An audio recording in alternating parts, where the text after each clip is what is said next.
Okay, I'm going to do a short tutorial because I've had quite a few people ask me about my hip mobility workout, and they struggle with hip problems as well. And it's actually really common for women to have hip problems. And the more sedentary we are now, the more we sit for a living, the harder it is on our hips to be in that sitting position all the time. So more and more often, women are showing up. I mean, everybody, but I do know that women tend to have a lot of hip problems. And so I wanted to give you a quick tutorial about the two moves that have really helped me the most in sorting out my own hip problems. Everybody's hip problems are going to be different. I'm not here to diagnose you. You definitely should be seeing a physiotherapist if you've got problems. But if you just feel like, I need a little bit of mobility work because I sit a lot of the time and I want to kind of loosen up my hips some more and gain some more mobility and flexibility, then give this one a go. All right, by far this move is my favorite, all right? And if you have a tight hip, it actually can be really difficult. It looks so simple, but it's not. All right, first of all, the key is how you're sitting on the mat, as in where are your sit bones or your tush. You want to try to get your tush in line with that mat, all right? This one obviously can come in contact with the mat quite easily, but this side not so much. So you don't want to be leaning over and putting all the weight on your right side in my case. You want to kind of try to evenly distribute. Hold your tight end core. This is another great way to engage your core.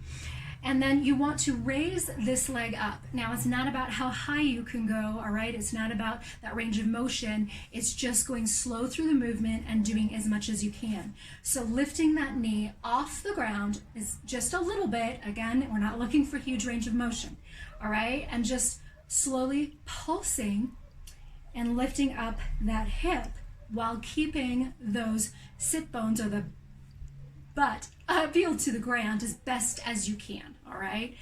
As best as you can. You will really feel this up here, in through your hip and towards your groin, actually, and do about 20 pulses of those, okay?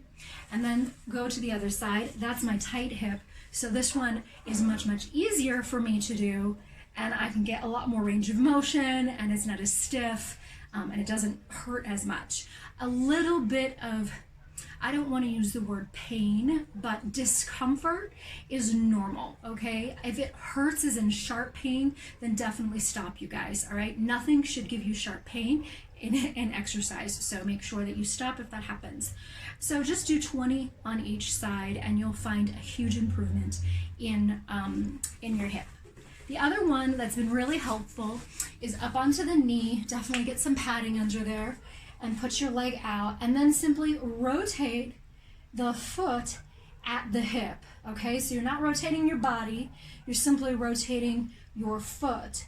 And again, go slow through the move and do about 20 of those, okay, on each side.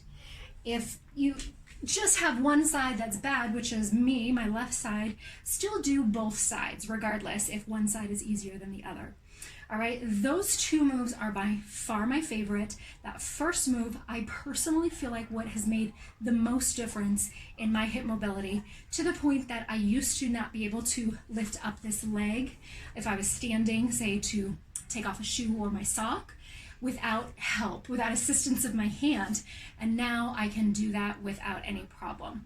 So I will bring you a couple more moves over the course of this week and show you some of my other favorites, but I thought I would start with my first two.